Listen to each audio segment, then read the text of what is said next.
दो चार ऐसी मुलाकात होंगी, सारे जमाने में बातें होंगी, बातें होंगी, फिर नाम बदनाम तेरा मेरा यार हो जाएगा। जो प्यार से मेरी तरफ ना देखो, प्यार हो जाएगा। नमस्ते, नमस्कार, जय हिंद, भारत माता की जय। मैं सत्यम ठाकुर स्वागत करता हूं आप लोगों को दरोगा अड्डा पे। मैंने पिछले वीडियो में बौद्ध धर्म को कंप्लीट कर दिया है। अब हम आपके सामने लेके आए हैं जैन धर्म। चाहे वो बीपीएससी पीटी हो, बिहार एसआई हो, यूपीएसआई हो, एसएससी हो, रेलवे हो, बिहार सचिवालय हो, बिहार एसएससी हो, कोई भी एग्ज़ाम जिसमें जीके से संबंधित प्रश्न पूछे जाते हैं और ऑब्जेक्टिव प्रश्न पूछे जाते हैं, वो आपको हमारे सेक्शन से देखने को अवश्य मिलेंगे। और वीडियो को लाइक शेयर सब्सक्राइब करना ना भूलिएगा, ठीक है। हम आपको ये बताते चले कि एक चीज़ और, ये एंशिएंट हिस्ट्री है, प्राचीन भारत है। मैंने मॉडर्न हिस्ट्री, आधुनिक भारत का भी पूरा कंप्लीट सेशन करा दिया है। साथ ही साथ ज्योग्राफी का जो वन लाइनर सेशन है वो आपको काफ़ी मददगार साबित होगा, ठीक है। जैसे सब्जी में अगर गरम मसाला थोड़ा डालते हैं तो कितना स्वाद बढ़ जाता है। सब कुछ डालते हैं, तरह तरह का चीज़ डालते हैं, अगर गरम मसाला नहीं डालते हैं तो थोड़ा सा टेस्ट कम हो जाता है। क्लियर? तो वो गरम मसाला काम करने वाला है। विज्ञान मंथन, सार संग्रह का सेशन और आपका ज्योग्राफी जो वन लाइनर है वो आपको एकदम काफ़ी फ़ायदेमंद होगा, ठीक है। तो बिना देर गवाए हुए हम प्रारंभ कर रहे हैं जैन धर्म। हमने देखा था कि किस तरह उत्तर वैदिक काल में लोगों को थोड़ा सा अजीब वो हो गया था, लोगों को जादू टोना वाला कहानी आ गई थी, लोगों में तरह तरह की विडंबना उत्पन्न हो गई थी। तो उन्होंने उस समय में, उस दौर में एक दो धर्म उभर कर आते हैं जिसमें बौद्ध धर्म और जैन धर्म शामिल होते हैं।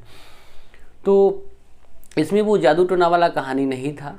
बौद्ध धर्म में मैंने बताया कि सब कुछ अच्छा चल रहा था कि लास्ट में आकर, लेकिन लास्ट में आकर उसमें क्या होता है कि उसमें भी जादू टोना तंत्र मंत्र प्रारंभ हो जाता है। तो लोग वहाँ से भी भागना प्रारंभ करते हैं और बौद्ध धर्म का खात्मा हो जाता है। कहीं ना कहीं यह देखा जाता है कि लोग वो सब कुछ विडंबना छोड़कर इसीलिए आए थे ना कि हाँ हमको सब कुछ अच्छा जीवन मिले, लेकिन यहाँ पे फिर वही शुरुआत हो जाती है। तो बौद्ध धर्म का समापन प्रारंभ हो जाता है और फिर आता है जैन धर्म, जिसमें हम जानेंगे कि किस प्रकार कितने तीर्थंकर आए थे, कौन कौन इनकी स्थापना किए थे, है ना। महावीर स्वामी का क्या रोल था, ऋषभ देव का क्या रोल था, इनकी क्या अवधारणाएं हैं, क्या शिक्षा है इनके बारे में, वो विशेष रूप से चर्चा करेंगे। और यह भी जानेंगे कि, और एक चीज़ और, इतना ही पढ़ना है कि जो हमारा एग्ज़ाम ऑफ व्यू से पूछे जाते हैं, ठीक है। अब यूपीएससी लेवल इसका अलग है। अगर हम यूपीएससी लेवल की तैयारी करेंगे, अगर जैन धर्म या फिर जो एंशिएंट हिस्ट्री, वो काफ़ी थोड़ा सा डीपली है, अलग है, ठीक है। तो जो हमने जो एग्ज़ाम के नाम बताया उस व्यू ऑफ व्यू से, उसका जो सिलेबस है उसके व्यू से हम इसका प्रारंभ करेंगे, ठीक है। देखिए, तो प्रारंभ करते हैं इसको। देखिए, सबसे पहले इसमें कुल 24 तीर्थंकर आए। तीर्थंकर का मतलब क्या होता है कि जैन गुरु, कितना गुरु आए थे इसमें, तो कुल 24 तीर्थंकर आए थे। क्लियर? प्रथम तीर्थंकर की बात करें या संस्थापक कह ले, इनका वास्तविक संस्थापक की बात करेगा, अगर जैन धर्म का वास्तविक संस्थापक कहेगा तो महावीर मारेंगे, लेकिन अगर सीधा संस्थापक कहेगा तो ऋषभ देव मारेंगे, जिसका नाम, ऋषभ देव का नाम आदिनाथ या वृषभनाथ है, याद रखेंगे। जैन धर्म का प्रथम तीर्थंकर ऋषभ देव हैं, जिनका नाम आदिनाथ और वृषभनाथ भी है, ठीक है। अगर हम देखिए, सारा तीर्थंकर नहीं पढ़ना है, सारा तीर्थंकर से प्रश्न नहीं पूछे जाते हैं। तो 22वां तीर्थंकर अरिष्टनेमी। एक चीज़ और, अरिष्टनेमी 22वां तीर्थंकर थे और आपको कहते हैं ऋषभ देव। तो ऋषभ देव और अरिष्टनेमी, इन दोनों, अरिष्टनेमी का मैंने नाम इसलिए यहाँ पे कहा है कि इसमें भी तो कुछ कहा हमने पढ़ाया नहीं, सिर्फ अरिष्टनेमी कहा कि 22वें तीर्थंकर थे। लेकिन आखिर 22वें तीर्थंकर थे तो इसके पीछे रीज़न क्या था? रीज़न यही था कि अरिष्टनेमी और ऋषभ देव दोनों आदमी के बारे में जानकारी हमको ऋग्वेद में देखने को मिलता है। तो जब ऋग्वेद में देखने को मिलता है, इसी के लिए यह सामने आया है। ठीक है, तो अरिष्टनेमी और ऋषभदेव की जो जानकारी है कौन सा वेद से मिलता है? ऋग्वेद से। अब आते हैं 23वें तीर्थंकर। कुल 24 तीर्थंकर थे। 24वें तीर्थंकर अगर लास्ट की बात करें तो हमारे महावीर स्वामी आते हैं। तो 23वें तीर्थंकर पार्श्वनाथ आते हैं। ठीक है, 23वें तीर्थंकर पार्श्वनाथ है। पार्श्वनाथ के बारे में कुछ प्रश्न पूछ लिए जाते हैं, उनके पिता, उनका जन्म, इससे संबंधित कुछ प्रश्न पूछ लिए जाते हैं। तो जन्म की बात करें पार्श्वनाथ का तो काशी वाराणसी में हुआ था। देखिए, बहुत लोगों को लगता है कि हम फिर से बता दें, इस बात को हम बार बार बोलते हैं, लोगों का कहना है कि पढ़ाई में इंटरटेनमेंट चाहिए। अरे इंटरटेनमेंट पढ़ाई में करोगे तो फिर दिक्कत है, आपको सीरियस मूड में पढ़ाई करना पड़ेगा। एक जो अच्छा एस्पिरेंट होता है, समय को देखते हुए बहुत समय लोग पार कर लेते हैं, लोगों को पता नहीं चलता है। जब आप मोबाइल घाटने बैठते हैं ना, तो आपको पता ही नहीं चलेगा कि भाई अब 2 बज गया, रात की 3 बज गया कि 5 बज गया, पता नहीं चलेगा। तो इस चीज़ को विशेष रूप से समझना है। अगर उनके पिता की बात करें तो पिता अश्वसेन थे, जो काशी के राजा थे। किनके? इनके पार्श्वनाथ के पिता थे अश्वसेन, जो काशी के राजा थे। देखिए, पार्श्वनाथ भी संन्यास लिए थे। इन्होंने संन्यास लिए थे 23 वर्ष की अवस्था में। ठीक है, इनको ज्ञान की प्राप्ति हुआ था सम्मेघ पर्वत पर। तो संन्यास 30 वर्ष की अवस्था में लिए थे और ज्ञान की प्राप्ति सम्मेघ पर्वत पर इनको हुआ था। इन्होंने 4 शिक्षाएं दी थी: सत्य, अहिंसा, अस्तेय और अपरिग्रह। पार्श्वनाथ 4 शिक्षा दिए थे: सत्य, अहिंसा, अपरिग्रह और अस्तेय। ठीक है, अपरिग्रह का मतलब क्या हुआ? धन नहीं रखना। अस्तेय का मतलब हमने बताया है, आप हमको कमेंट करके बताएं। ठीक है, महावीर स्वामी जब आते हैं 24वें तीर्थंकर, तो इन्होंने एक और महाव्रत जोड़ देते हैं, जिसका नाम ब्रह्मचर्य है। क्लियर?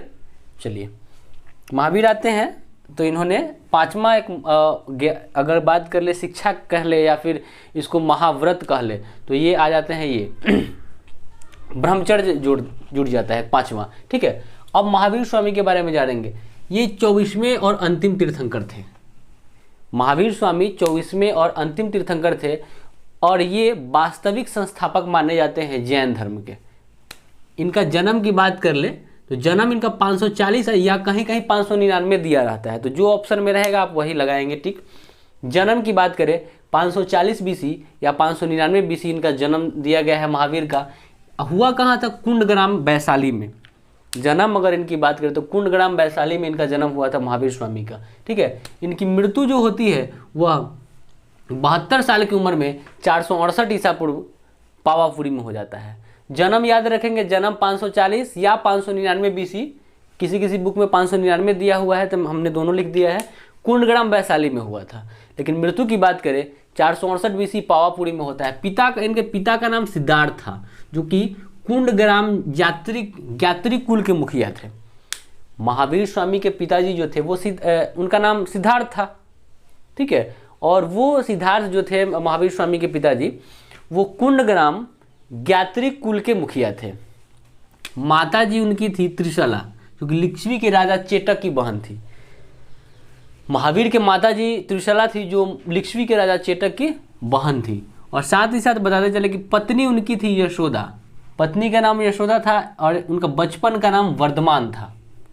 पत्नी यशोदा, बचपन का नाम वर्धमान, और पुत्री थी यनुज्या प्रियदर्शिनी। ये सब कुछ आप लोग जानते हैं, फैक्ट है, सभी लोग जानते हैं। जो जनरल कंपटीशन का तैयारी करते हैं लोग, नॉर्मली सभी लोग जानते हैं।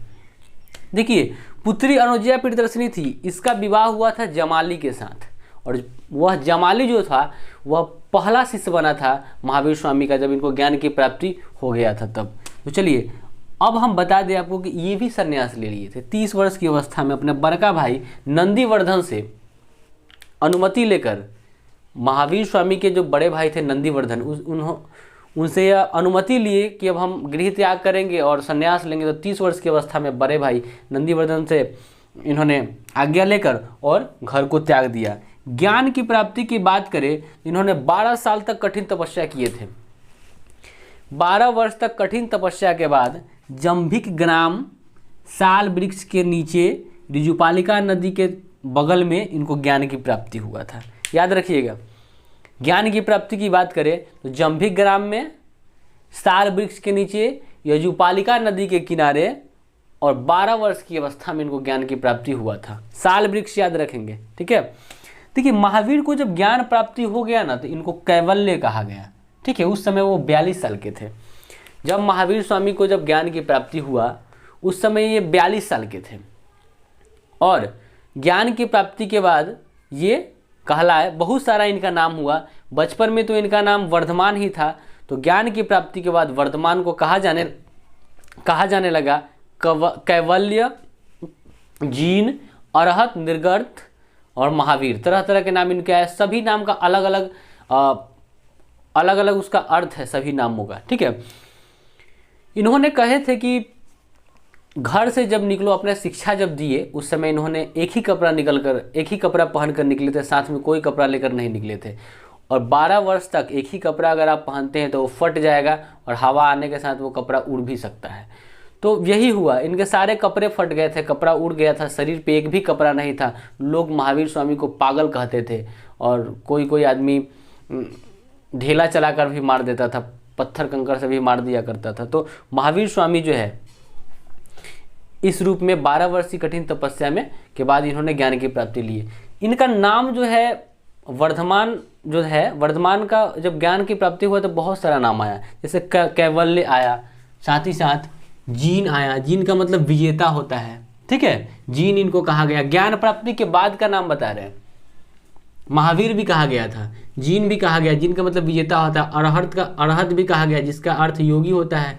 निर्ग्रंथ का मतलब बंधन रहित, कोई बंधन नहीं। और महावीर मतलब साधना को समर्पित करने वाले, साधना में लीन हो जाने वाले, इनको नाम जो है वह मिला महावीर स्वामी को, ठीक है। अब इनके उपदेश और शिक्षा के बारे में जानेंगे। इसका एक वीडियो और आएगा, उसका बाद खत्म हो जाएगा, ज़्यादा कुछ नहीं है, इससे बाहर प्रश्न नहीं आएंगे। देखिए उपदेश और शिक्षा की बात कर ले तो पहला उपदेश इन्होंने दिया था राजगीर में। महावीर स्वामी पहला उपदेश राजगीर में दिए थे। अब पहला शिष्य बने थे जमाली, उनका दामाद था जमाली, तो पहला शिष्य जमाली ही बने थे। इसको भी देखते चलेंगे। दुख का कारण इन्होंने बताया है कि कर्म फल, जैसा कर्म करेंगे वैसा के सुख और दुख मिलेगा। तो दुख का कारण इन्होंने कर्म फल को बताया है महावीर स्वामी। और साथ ही साथ मोक्ष के लिए इन्होंने त्रिरत्न की चर्चा की है। मोक्ष के लिए त्रिरत्न की चर्चा की है। अब वो त्रिरत्न कौन कौन है वो जानेंगे। सम्यक दर्शन माने सत्य में विश्वास करना है, सम्यक ज्ञान यानी वास्तविक ज्ञान, और सम्यक आचरण माने सुख दुख में समान रहना है। बात समझ रहे हैं। मोक्ष की प्राप्ति के लिए महावीर स्वामी त्रिरत्न का व्यवस्था किए हैं, त्रिरत्न दिए हैं, जिसमें उन्होंने कहे हैं कि सम्यक दर्शन, सत्य में विश्वास कीजिए, सम्यक ज्ञान, वास्तविक ज्ञान होना चाहिए, और सम्यक आचरण यानी सुख दुख में आपको समान दृष्टिकोण से रहना चाहिए। एक उन्होंने कहा है कि सब कुछ की प्राप्ति के लिए अगर आप दुनिया में हर सुख पाना चाहते हैं तो उन्होंने 5 महाव्रत बताए हैं, जो कि यहाँ भी हमने बताया है कि यहाँ पर जब पार्श्वनाथ ने 4 दिए थे और एक महावीर स्वामी दिए, तो वही 5 बताया है इन्होंने महावीर स्वामी ने कि सत्य, अहिंसा, अस्तेय, अपरिग्रह और ब्रह्मचर्य। ये 5 जो महाव्रत है इन्होंने बताया है महावीर स्वामी कि आप अगर इस 5 महाव्रत को अगर अपने जीवन में समाहित कर लेते हैं, अगर इसी की राह पे चलते हैं, तो आपको कोई कष्ट नहीं होगा और आपको मोक्ष की प्राप्ति हो जाएगा। इन्होंने महावीर स्वामी विश्वास करते थे आत्मा, पुनर्जन्म, कर्म, मोक्ष, वर्ण। आत्मा, पुनर्जन्म, कर्म, मोक्ष और वर्ण। कर्म का मतलब अच्छे कर्म पर विश्वास करना है, ये कहते थे। तो हम उम्मीद करते हैं कि हमने आपको बताया कि किस तरह से जैन धर्म की विकास हुआ, कौन कौन से तीर्थंकर आए, किनका किनका क्या योगदान रहा, महावीर स्वामी का क्या योगदान रहा है ना, कौन कौन से उपदेश दिए, शिक्षा है उनका क्या क्या था, हमने बताया। तो उम्मीद करते हैं कि वीडियो आपको काफ़ी अच्छा लगा होगा। वीडियो को लाइक शेयर सब्सक्राइब करें, और नेक्स्ट वीडियो हम फिर सुबह में डाल रहे हैं, जो कि जैन धर्म का पार्ट 2 होगा। चलिए, धन्यवाद।